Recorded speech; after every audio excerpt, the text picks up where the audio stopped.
Welcome back to another episode of the Build Shefa podcast, where we talk about building abundance and growing our businesses in real estate. Today we have Yakov Friedlander, and I am so excited to have you here to discuss. We discussed a little bit in the DMs, but I'd love to hear from you firsthand how you got into business, what you do specifically. But before we get into that, I'm going to start with a quick icebreaker. All right, so let's jump in. So what's an insult that you've received that you're actually proud of? Being weird. In what way? In the fact that interesting things happen to me and around me, and life just isn't the same. Check in with me every quarter. It's like a whole nother year. Things happen. Amazing. But I love that you're proud of being who you are. That's key. Well, there's no one else I can be. There's no what? There's no one else I can be. Right. Just you. But you love and accept that. That's awesome. I'm a very curious person. I'm curious to see where my life leads, and that's my whole journey. My whole journey, at the core of everything, is that curiosity to what does Hashem have in mind for me? What do I need to do at this moment? And oftentimes it's just sit back and let the right people come, because oftentimes I go to a networking event and I need to meet many certain people and I don't know whom I need to meet. So what can I do? I just sit on the side and observe, and if I feel that I want to speak to somebody, then I speak to them. Otherwise not, then I typically don't sit alone for more than 2 minutes. So amazing. It's interesting when we, at least to me, when I just allow Hashem to do his thing. Of course, I have to put myself out there to be in the right place, in the right time, in the proper spirit. But then it's all up to Hashem, and we control so little. So yeah, I enjoy being weird, because it opens up many more opportunities that I would have ordinarily been closed to. Amazing. I love that. Was there a specific moment or turning point, you would say, in your background that brought you to what you do now? Tell us a little bit about what you do and how you got there. Very good question. I can point to a time when I put together two friends of mine. I told them, you two should meet each other and discuss business. And by that point, I'd known them a bit privately. Like their kids took care of my kid. We play with each other. We just met as friends. And only later on, I had discovered what they did for a living.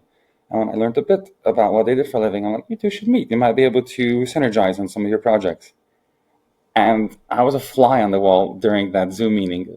But you're like, company number 1, 2, 3, 4, 5. And then the other guy, 11 companies. And okay, the X company could work well with your Y company on this project that you're building this resort.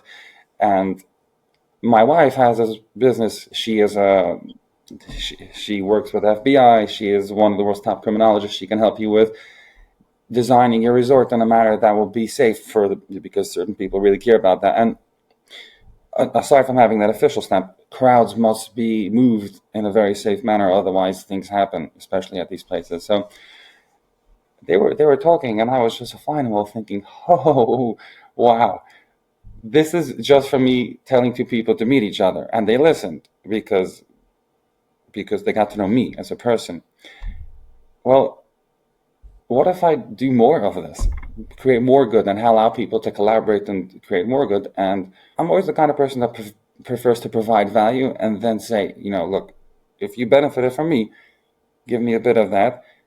And there's also the factor of, hey, if you want me to bring more people to you, then let's establish this relationship. But it's always relationship first. It's always person first. Later on, I get to know about who they are. So I would say that's a pivotal moment. That was a pivotal moment in my career where I realized, hey, if I just put myself out there, meet more people, and not make it about business, rather make it about the person, and host them to events at my home. Let's say I had a book club last night where people came and had a great time talking about all sorts of crazy topics, from politics to trade wars to to different religions, to life in different countries. These were well-traveled people who've had multiple careers, perhaps, and have lived in multiple countries, different ethnicities, different colors, different backgrounds. So, and yet they're all just talking and eating my food. And to have this intellectual gathering where people can just be people, and then later on it's, hey, you should speak about business because XYZ, and then hopefully roads will be built in Africa because of such meetings, right? Things like that happening. That's been a very interesting ride for the past few months. Wow. I mean, that's so fascinating. Your network is your net worth, right? And bringing people together. It's such a shift in understanding business, in doing business, is that it's people first, and getting to know people and their backgrounds and seeing them not as a number, but actually what they do and who they are first and foremost. I think that really connects people, and that's what makes business. That's what makes money. Seeing people for who they are. Yeah, I want to be useful to everybody, right, in some manner. And either I meet a person, I learn about their dreams, their projects, and then their problems, and I'm like, hey, XYZ person could help. Or, you know what, I don't have anybody yet, but I will definitely ask my contacts, see if they know somebody, right? And that's the thing. When it's a relationship, you can then learn a lot more from them, right? So aside from having more contacts, there is that takes time to really know people and what they can offer to other people, especially people at higher levels in terms of their professional life who might have contacts in many industries and have multiple projects going on. They don't share everything all at once. So being actual friends with them allows me to understand better what their needs are and what they can offer to others. So that way, when I tell somebody, you should meet this person, they're going to meet them because they understand that I actually get them, right? What is your method to find more people and grow your network? Good question. And it's a question I ask myself every day. Oftentimes I go to events and I'm like, this was a waste of my time. Sometimes not. But see, because of what I do, I'm not looking for particular contacts often, right? Oftentimes I am, but for the most part, I'm not, which allows me to turn every conversation into an opportunity, right? Now, for the most part, they don't turn out to be opportunities that move forward my professional life, or let's say financially, at least not in the in the immediate term. But I do learn something from every person, especially here in Vegas, where we get people from all over the world of many different backgrounds and cultures. And as long as you avoid the vampire and the energy vampires, you can meet really interesting people. Okay, it's a welcoming city. It's a kind city. People are actually nice and they want to talk, unlike in New York. Yeah. And yeah, people are here on vacation / work, right, for expos and whatnot. So here's where things get a bit interesting. I'm going to speak about energy, where if I go to a networking event and there are 100 people over there, my body won't register 50% of the people. It will be blocked off to them. Their energy will be blocked off to mine, and vice versa. And those people just never approach me. And so this just filters out so many people. 25% of the people, I won't approach them, but if they approach me, something happens. I'll use that as an opportunity to practice, let's just say, my banter, my friendly, because I'm sometimes I might go very deep with people very quickly. That's an opportunity to practice that, but I don't necessarily want to establish a relationship with them because I just feel that it's not necessarily worth it. Now, yeah, I'm speaking about energy. I'm going to speak about feelings, but everything has been preceded by a lot of intellectual thought and studying body language and psychology. This is an intuition developed after failing a lot, pushing the boundaries, and lots of experiences. So then 20% of the people I'll be interested, I'll be curious about, right? So I just observe people or walk in, and then those people oftentimes conversations just happen. They just happen. They might start off playfully or interesting in some interesting way, or we might be both reaching for some water or whatever it is, and conversations just happen naturally. They might last for 10, 20 minutes. With those, a decent amount of, I would say 75% of them are people who I want to follow up with. And it might be once, it might be twice, we might in total speak for half an hour, and then tap in regularly. Let's say I post my status on WhatsApp so people can follow my life, and some people comment, and that's their way of staying connected. Then there's the 5% in the room that I walk in and I'm drawn to them like a moth to a light, and I just sit down right next to them and I experience whatever it is I'm meant to experience. And oftentimes I don't know what I'm going to say. Sorry, for the most part, I don't know what I'm going to say. But those are the people that I really seek, and I don't know who they are before coming in. So how to network is a very interesting question. It's something I'm still struggling to answer, but to me, it's put myself in as many opportunities as I can and learn from my mistakes. I don't know necessarily the next person I can help. So if I just allow myself to be there, to be present, and people come and people talk about their stories, then hopefully I can help them now or later. There's no agenda. Oh, I'm trying to find people in particular in real estate whom I can do X, Y, Z. But of course, if my ears pick up something from across the room, somebody in real estate, I might consider walking over to them and just simply stating, hey, I heard you're in real estate. I provide funding for it. What are you trying to do? Right? I'm totally cool with doing that.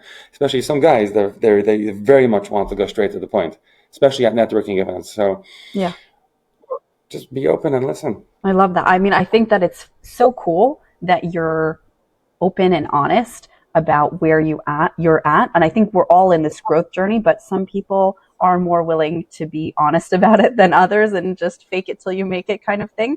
But I think that there's so much value in being honest about where we're each at in the journey so that others can learn from it and they can feel okay growing, because you didn't just go and say, hey, I'm going to look at the 100% or 75% of the room, or even 25% like I expected you to. You said the 5%. And that is so amazing. That is such a golden nugget, that there is such a wide ocean of people that are the right contacts and connections for us. But it's really a small percentage that are really the right fit for what we uniquely do. And what you said in the beginning about being who you are, that you are in this unique position to give each and every individual something that is unique to them and have a shidduch, have the proper matchmaking between two worlds that matches your energy matching somebody else's energy. I want to touch on something else that you said that sparked my curiosity. You mentioned failure. And I think that that's something as business people we all go through. And if we're in the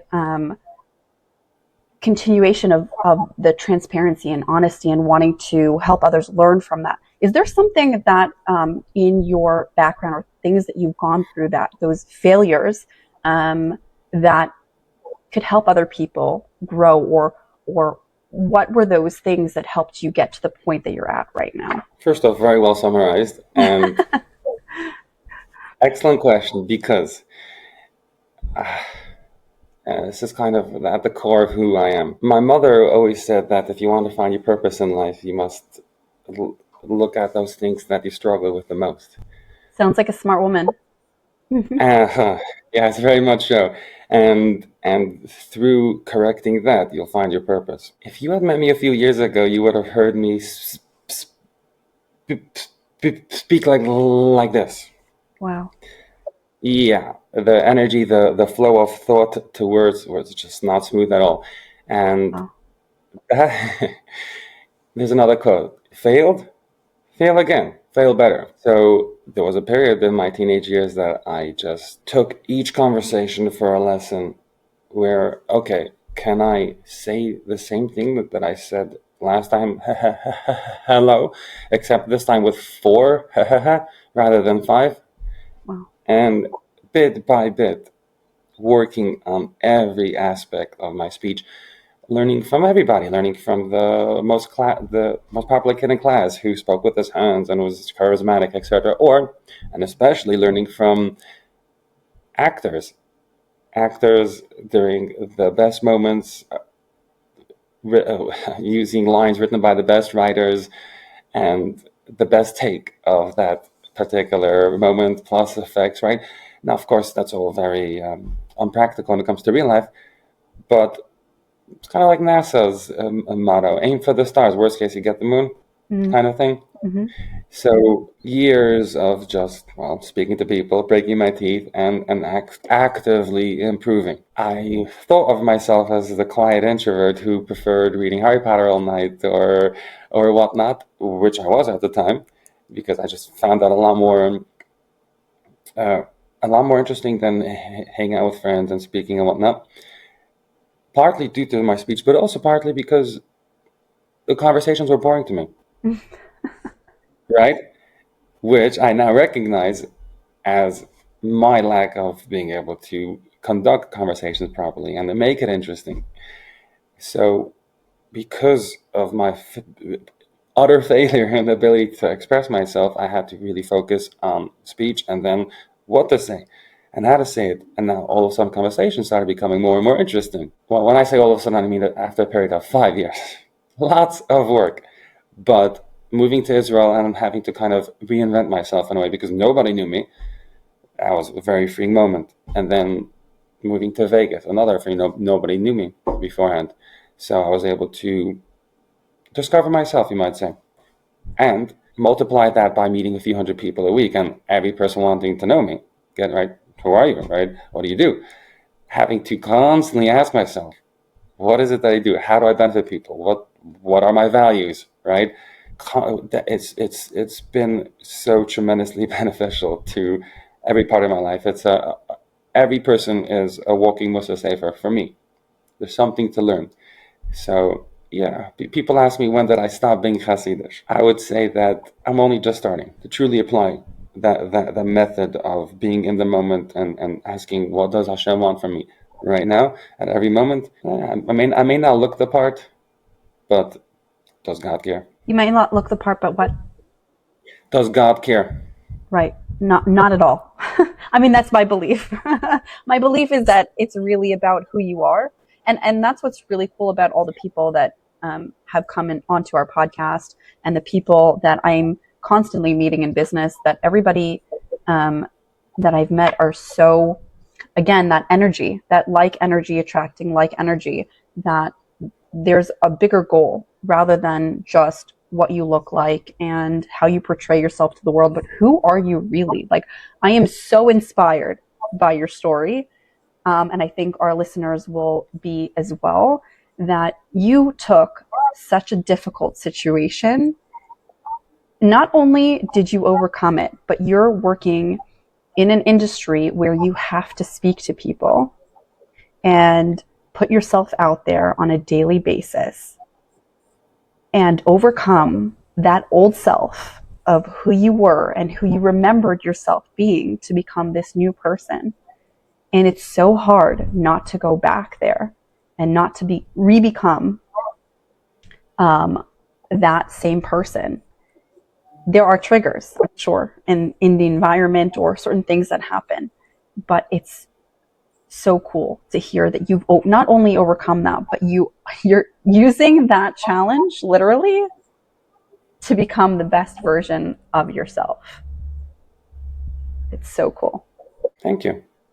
So I guess that is like a big challenge that you've faced, and you overcame it, you tackled it. What is a common myth, would you say, about being a shadchan in business and being able, like, what are the objections or certain things that you've come across that people have a hard time with? Is there any? I can't speak for other people's problems that they haven't told me yet, but I will say that one of the things that have helped me, okay, so how do I connect to people if I'm not talking about business right away, right? That's the key question. How do I create authentic connections? Well, to me, the question that I ask must be authentic. Otherwise, I won't ask it. And okay, so I had a challenging situation when I was at an event where Ray Lewis was speaking, football guy. There you go. I've exposed my knowledge with the sports right now. Mm. A football guy. So okay, people take pictures with him. Wonderful, cool, right? I'm not curious about what he does. Although I'm pretty sure this guy's well connected and has lots of businesses. I'm just not feeling it. All right, so I'm just hanging out on the porch of the event, and he comes out. He comes out with a few people, and at some point he seems a bit empty, like no people are speaking to him, and I'm still just staring out, looking at a lit up Vegas, and no, don't have anything to ask. I take 3 deep breaths, and then a question pops in my head, and I walk over to Ray Lewis and I ask him, how does one remain grounded when people may come to him with a preconceived notion of whom he is? I asked Wow. this word for word. And then we spoke for around 5 minutes about God, about religion, about ethics, and about family. And then I said goodbye. I didn't take his number. I didn't take a picture. It just didn't feel right. But it was definitely a challenge for me, because to me, it was a challenge of, okay, how do I act authentically? What it is that I want from this? It didn't feel right of me to want to say, hey, let's meet again, let's talk, or whatever. And I get this with many people, right? Especially the ones who are really well connected and advanced. There is this. I feel that they're ahead, and I feel that these are people who don't waste their time. So in order for me to get close to them, I really need to bring something of value, or not ask for too much in the beginning, essentially, right? So what I can do is ask good questions, right? My mother would always ask me when I came in from school, not, oh, what grades did you get, or things like that. She'd ask, what questions did you ask today? So if I can ask an interesting question, that's an immediate in, right? Now, then being able to speak about many topics, from history to psychology to the various different sciences to perhaps different languages, culture, right? There's always something I can become curious about, because for me it's a matter of just contemplating it for a few minutes, and the questions will pop up. So for me, my immediate go-tos are asking people about the culture that they grew up in, not just, oh, where are you from? And then, oh, do you know XYZ person there? I find that line like a bit insulting, because if it's about getting to know the person in front of you, oh, and if you and I both know the same person in New York, then, I'm closer to you. Well, what, I'm right here in front of you. Just ask me about myself, right? If you're interested in that, instead of spending 5 minutes asking me about somebody who might be a cousin of mine, right?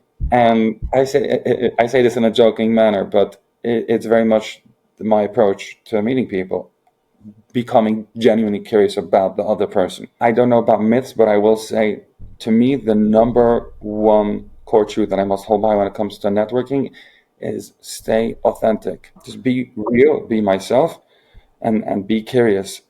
And then the opportunities will come out when they need to. And if not, then they're not for me right now. Wow. That is genius. I mean, it's so simple, but it's really the questions. There's a book called The 7 Powers of Questions. Have you read it? Not yet. Okay, well, I have to get it for you. Pardon? What's something you learned from that book? I haven't read it either yet, but okay. A mentor of mine always quotes it. Something that he constantly discussed was, you need to constantly ask good questions. You need to know what the need behind the need is.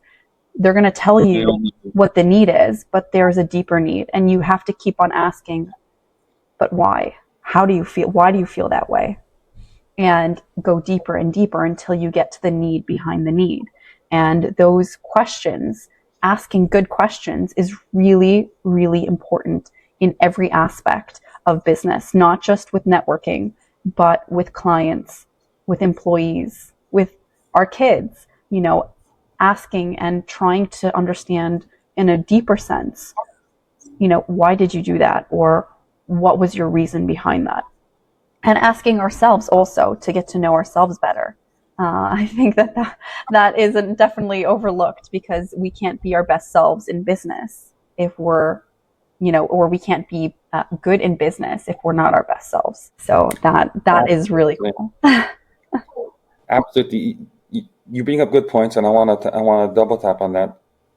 It's not, in order for me to be a good networker, a good for my professional life, I need to have the ability to connect to people as friends, right? As partners, as an employee, as an employer, as a significant other, right? Being in different sorts of relationships allow me to learn about myself in relation to others, and then be able to adapt myself to whatever the situation is a lot more easily, rather than if I only had a certain type of friend that I only did XYZ with. So having a solid social life is very important for me to have that, aside from having the grounding, right, of, because meeting so many people that it's going to be of a certain type, and then eventually people move towards other relationships, some closer than others, right? And then so having some people, let's say, we're at shul, that I go to, and I have no clue what they do for work. They have no clue what I do for work. The only thing, we have a few l'chaims together, we talk as brothers about maybe even stupid stuff sometimes. It's okay to have those conversations. And I say stupid, I just mean not so deep or intellectual or practical, but just banter, right? And then relax together, and then sing, which is something that I might not be so comfortable with certain business partners. And having a important spiritual life. Without Shabbos, I would not be able to make it. And Shabbos is not, you feel it, yeah. Shabbos is not a day of escapism where I just escape into a book or food or alcohol. Yes, I do all that, but it's about active rest. It's about actively making the most of the moment and putting my all into banging on the table during Kabbalah Shabbos, even though my hands hurt a bit. It's worth it. I can train my hands a bit better so they don't hurt, and having that spiritual groundedness. And speaking of training my hands, having a physical practice daily or multiple times a week where I go to the gym and I move my body, move the energy through, because if I don't, then I get sick, right? So I get weak. Working out consistently allows me to have the mental acuity and the physical capacity to do what needs to be done. It takes a lot to meet people, right? It takes a lot to go into a room full of people and handle all that energy. And having all these to balance myself, as well as meditative practices. Like on the way to a networking event, I'll put on some Viking music, a few 100-year-old Viking music, and just chant with them. It's in Old Norse. I picked up some, but it's a precursor to the English language. It's not that complicated. All these things are super important to be in the right headspace, to be, if I wouldn't chas v'shalom have Shabbat, I think that I would definitely work all the time. And I need that stop, that hard stop to say, you need to realign, you need to reconnect. And yeah, when you go into networking events, it's a lot of energy.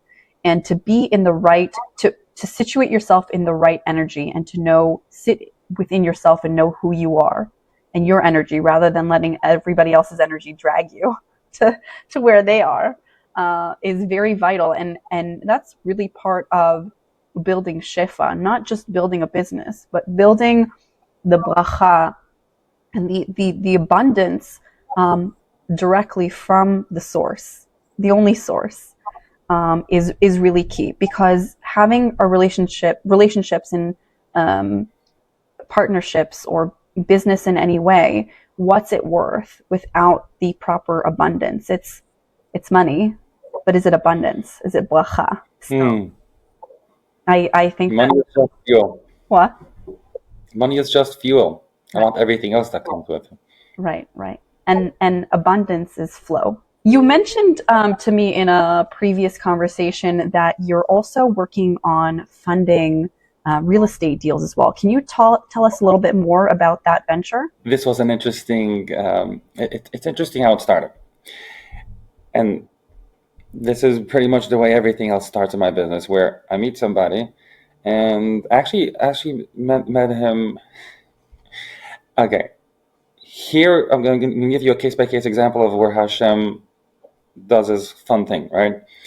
So I went to Orlando, to Boca for Hanukkah to spend time with family, my grandmother and an old brother of mine, soul brother. And because of a few just chance happenings, we ended up at a Shabbaton in Miami, where because I couldn't sleep, I woke up early and I started reading the Torah aloud. That was Malvar Seder, and it's been a while since I did it aloud, but I just felt like I wanted to do that. Half an hour later, a guy comes and he says he's going to a shul, a local shul, and I plan on davening with the Shabbaton, but I'm like, hey, if somebody invites me, let's just say yes, and be yes man. Let's see what's up. Why did Hashem send this person right here, right now, to take me?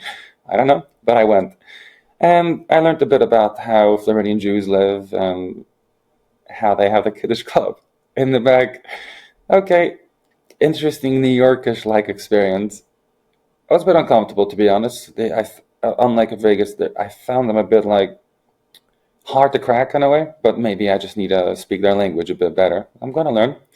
But I overheard one guy saying he's in real estate, and I don't speak about any business on Shabbos. So I didn't speak to the guy at all. And on Motzei Shabbos, I came back and I got his number, and I said I'll contact him when I get back to Vegas. That's part one. Part two of the story is when I was at a Hanukkah party, a guy was going around networking essentially rather than enjoying the party. I was a bit like, whoa, okay, fine. Yeah, I'm a business. Let's talk later. I didn't really want to. I wanted to experience the party, not talk business. There's a time and place for everything. So I got his number and I said, I'll call him when I get back to Vegas. When I called the first guy who was in real estate, he said, Yakov, I'm looking for a $30 million equity investment in X property. I need it by next time. Could you help me? And I'm like, I don't have any contacts, but I'm going to try. My next call was to the second guy. And guess what he says he does? Wow. Oh my gosh. He provides funding, right? He has access. So I set up the meeting for the next day. I was on the call. I'm like, okay, if this happens, this is pretty cool. Now, whom else do I know who's in real estate? And then I checked in with a friend that I made, a man that I felt it worthwhile to drive an hour to Miami to spend 3 hours with him, just to talk to him as brothers and get to know his story. And then I call him the next day on Friday, and the first thing he says, Yakov, I just closed a $30 million real estate deal, right? And I'm like, no kidding, I had no clue you're in real estate. And I'd spoken to this guy for 5 hours at that point. And it turns out he has even better access to funding and larger funds, right? Wow. So and this is a man that not only does he have access professionally, but I generally want to be his friend. He's a good person, and I'll be spending another Shabbos with him this Shabbos when I fly to Orlando for the Shabbaton. That because of that Florida trip, I'm planning a Shabbaton. I'm starting a community.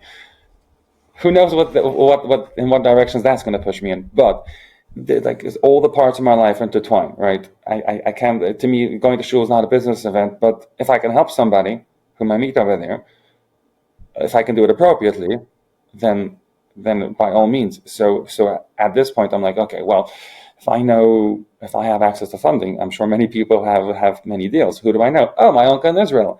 He does real estate, right? Okay, Adi, are you looking for deals in Israel, America, refi? Okay, learn something about it. And every single time that I ask people about the real estate deals and I send deals over, and because I'm a shopman, people ask me for information about the other side before the meeting is even set, and I get to learn from experts in their industry as I go along. And then I'm like, well, so in terms of real estate, there's one thing, but what I really love is constantly learning about people's, let's say, startups or ventures, and like, hey, we need X funding for $50 million for these machines that are able to diagnose people with cancer a lot more accurately than what's in the market.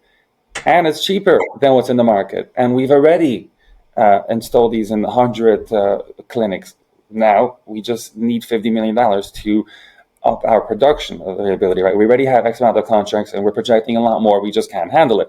So I'm like, okay, cool. Can you send me the details? And then bringing this in front of investors, in front of people. And then, well, we can, like, feeling that not only am I learning about these amazing technologies, which I love, my curious side of me is like, oh, how does that technology work?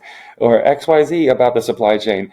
And how do you deal with government tariffs and import and export and then tax havens and IPOs? And like, oh, your IPO is in Gibraltar, is in Havana. Why? Learning about the global market, right, etc. And then, oh, Trump's recent trade wars with Canada is messing up XYZ's business. And like, it's getting very real and very tangible, where it's like, not only am I reading about this from a newspaper, but like learning it from the experts themselves, and then hopefully making it happen.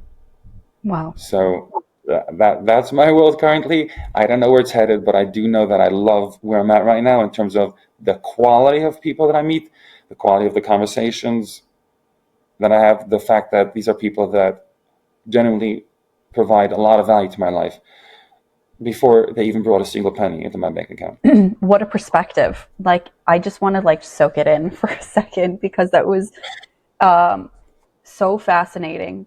Your curiosity and your desire to just get to know people authentically brought you to a place that Hashem said, this is the shidduch and this is the shidduch, and it just flows. And without, obviously, there's always struggles in business and things to learn and failures and all of that. But especially because you had the emunah, the bitachon, not to engage in business on Shabbat. I mean, that is really commendable. I know that I've struggled with it. And it's very inspiring that you had the emunah to just say, it'll be what it'll be when it'll be. And you're allowing yourself to just be in the right place at the right time. Thank you. Thank you for Appreciate it. It's always worth reiterating how powerful Shabbos is, because especially in Vegas, lots of events are on Friday nights or Shabbos day, and saying no, and here's a cool thing. People really respect you for having values like that, especially when it's like, what do you mean? You don't want to even have a 5-minute business conversation where that's going to help you potentially? Like, no, God comes first. Wow. So that I didn't expect it, nor do I do it for it, but it's let's just say very beneficial too. There's no way one can go wrong by being honest and try to walk with God. There's no way. So I don't know the right step for the most part.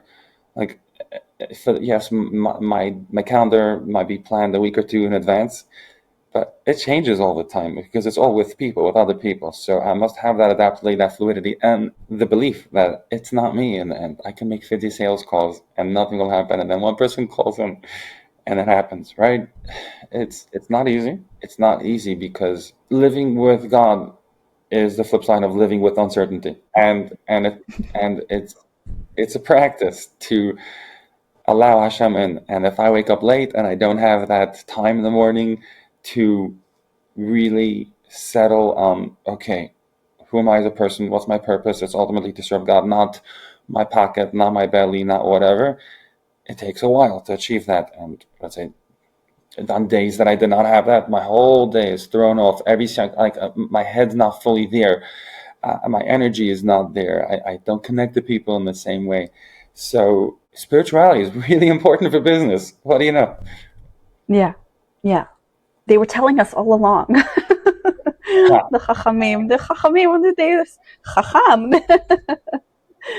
Think about the chacham in the Gemara, who were all business owners. Rabbi Nasi, the man who was able to make it happen. One of the wealthiest people alive and well connected politically too, right? People like him, or let's say the Barbanel, an ancestor of mine, who was an advisor, a financier to, I believe, the King of Portugal, right? Like, people like them inspire me. People who are really well educated and steeped in their Judaism, and present that all the time. Like, I work with my kippah all over. I'm not Jacob, even though that's my legal name.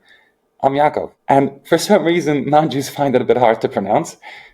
I can't understand why, but it's worth it. Wow. That's fascinating.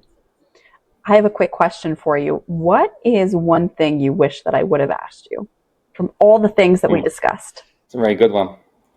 I'm curious It stumps everyone. I'm going to let my brain sit on this until then. Okay. I'm curious what other people have how other people have responded to this. In all kinds of ways. I think that there's so many different aspects that we can touch on, and we can sit for hours and discuss so many different aspects. I think sometimes there are things that come up or that don't come up that you would have wanted to share with the audience and tell about yourself, something that you would want them to know about you, about your business, about your background. That would be helpful for them in making a decision if they should reach out and build a relationship and get to know you. Well, I would say anybody who wants to reach out and connect with me on something is 100% welcome to.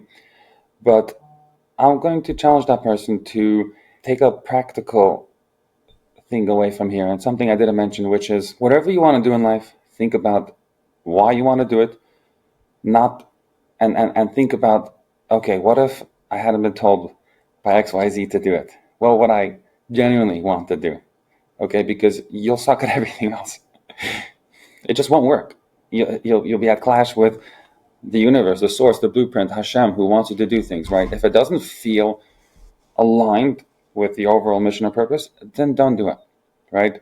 And I'll give you some examples where, and this is a part of allowing Hashem to dictate my life and where it's headed. I had a severe stutter, and for a while, I still do work with a company that provides coaches for people who, and they call them twice a week and help them improve their English, right?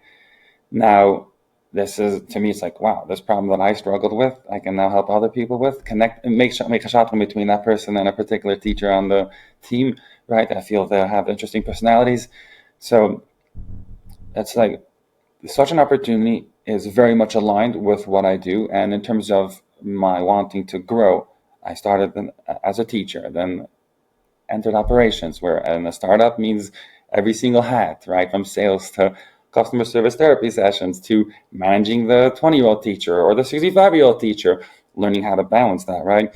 And then eventually giving over that position to somebody else, teaching somebody to do that work while I go full-time into sales, which doing small ticket sales for them allows me to be able to do longer to medium to long-term deals. So these deals take months, right? So having that balance of, okay, what is it that I want to do, right? What I want to be doing on a daily basis, right? Sorry, these thoughts aren't coming out so clear because I've only had a few of these calls where people have sat down with me for an hour asking me for a bit of guidance in terms of what they should do after post-college or whatever. Because so what I found is at the core is, okay, what have you done until now? What is it that you want to be doing, right? Based on what you've enjoyed doing, what felt natural, what did you want to learn more about and become really good at? Then, where can you put yourself in situations where you can grow in that field, i.e. events that you meet other experts at? Very likely over there is where you'll get your job, okay? People have been asking me that, and that I never got a single job from applying. It's always been from putting myself in situations and providing value, then being offered the job. It's interesting. I want people to contact me for jobs right now, although I've turned away many people saying I'm not a recruiter. But a friend of mine, a business partner of mine, said, "Yeah, Yakov, why don't we? So many people come to us. Why don't we refer them to other people, but change the business model so we don't charge a huge upfront fee to employers rather charge a small percentage per month, right? So if they pay the employee $1,000 a week, so we get $20 of that, or some small bit, and this will lower the barrier of entry, and this will allow all the young people to get entry level jobs, which most recruiters don't. They prefer to get the high level people because more money, but if we can help a lot of people in this way get their first job, just somebody looking to hire a 22-year-old woman who is in college, who for a few hours of bookkeeping or office work or whatnot, have the college kid pay their way through college or whatever the situation is, live a better life, learn while they do it, benefit the business owners, and not scare them off by saying, how do I find a good person without sifting through everyone myself? Well, my partner and I, we know lots of people, and we can develop a system where people can send videos to us. We can look at them and then see if there's something more to talk about. I love that. Right? I think especially in the Jewish community, there's a lot of young people that need the training. I think that's one thing that's lacking, that needs to be more built up in the Jewish community, is building skills with our young people. My son, who is 14, he just wants to work. Like, he just wants to learn skills and grow and stuff like that, So I think that having the tools and the systems for them to be able to go and get jobs, and like you said, nobody wants to work with, that segment and help them get work. Having a solution for them to be able, like another shadchanut, to be able for them to be able to get work and to build those skills would be tremendously, tremendously valuable, especially within our community. Yeah, and it's all along the same lines of connecting with people and seeing how I can be of service. Right, and value. And I love what you said about knowing who you are. And I'm reiterating on that, knowing who you are and what your goals are before you go out and take action. And you'll never get that until you go out and put yourself in situations that will be challenging, because by definition, the only ones you're going to grow are the ones that are new to you, which are challenging. So I'm going to say this to lots of Jews who are in a bubble. You might need to leave the bubble in some way in order to learn a bit more about yourself. I don't know what that bubble is for you, but confirmation bias is rampant. Okay? So don't just listen to opinions that are similar to what you already know. That's not going to help you grow. And don't ever argue. It doesn't go anywhere. See, you and I can disagree, but you'll never know it. And I'll know it, and I'll be like, why does Leah think that the sky is purple? Does she know something that I don't know? Does she have something that is able to allow her to see a different sky? That would be really cool. It's not like, you're wrong because I have this wrong other belief. It's interesting. Is someone else seeing the truth a bit differently? What am I missing that she has? So I'm going to ask that. And if you come up with some BS reason, which, the world is flat because whatever, then I'm going to say, oh, that's interesting. And if I have a proper counter, then I might ask a follow-up question. Well, what do you think about, maybe the fact that you can measure it in many ways. You can measure the curve, etc. I might ask that because who knows, I might learn something interesting about what it takes to properly measure a planet. Right. Or not, right? But that person doesn't have to know that I disagree with him. What will I benefit from that? I just pissed off a person and I closed the relationship off. Right. It all comes back to asking really good questions and to being curious. 100%. Mm-hmm. Give us 3 takeaways from this awesome conversation that you want our audience to walk away with. I want people to be real, to fully walk with God in every moment, and push themselves to try to ask themselves every single day, what's my purpose right here, right now, short term, long term, because that will change if the more you ask it, for the better, right? Push yourself to experience new things, meet new people, because you never know what opportunities arise, especially if you're young. People want to teach you if you have that mindset, right? I've never met a person that if I approach them correctly, they're like, no, I don't want to help you at all, right? Like, and you know what? If yes, then I don't really want help from them. So thank you for filtering yourself out. So push yourself in every direction you can, in the physical realms, in terms of moving your body, having a consistent workout. Push yourself spiritually, having consistent practices, Talmud, film, meditation, Shabbos, songs, whatever works. Push yourself in the direction of your social life. Have friends. Go to events where you can regularly meet people. Expand your hobbies, right? Become an interesting person, right? By being interested in many things. So you can talk to anybody about anything and make genuine connections, which will help every aspect of your life, including business.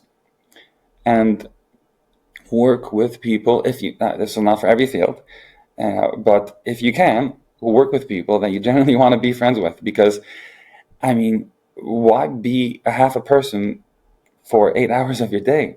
Why live half a life? Wow, well said. Very well said. Well, if our audience wants to connect with you, how can they do that? Well, my number, they can always reach out to me at 908-733-1552, saying, hey, I heard your story from Liat Siegel's podcast, and I'd love to XYZ, right? But be clear with your intentions. I want to know why you reached out and what we can talk about. You can also reach out on LinkedIn anytime, connect, and we'll talk. Whatever works. Yakov Friedlander is my name over there. If you can't contact me through those two, then you're doing a bad job somehow. Thank you so much, Yakov, for joining us. This was a wonderful, wonderful, insightful conversation. Looking to have you back on with more updates once you have, I mean, you're constantly going to, I see you're constantly going to be growing and learning new things and connecting with new people. So I can't wait to see you on that journey and connect back in a little while. Mm-hmm. Thank you so much. Thank you for having me. And to leave the audience with a bit of breadcrumbs for next time, teaser. I might have to go to Italy to discuss some really cool deals in the oil and gas industry. Or I might even get to go to Africa, to a few countries, to discuss blowing up certain mountains and building roads. Also smart cities in India. That'll be cool, right? Learning how to properly design a city in a way that's both safe, ecological, and economical, and practical. Pretty cool stuff coming up, and I have no idea where life will take me and what sort of people I'll meet in those countries, but I am looking for it. Wow, we're looking forward to hearing. Thank you so much. Thank you for having me.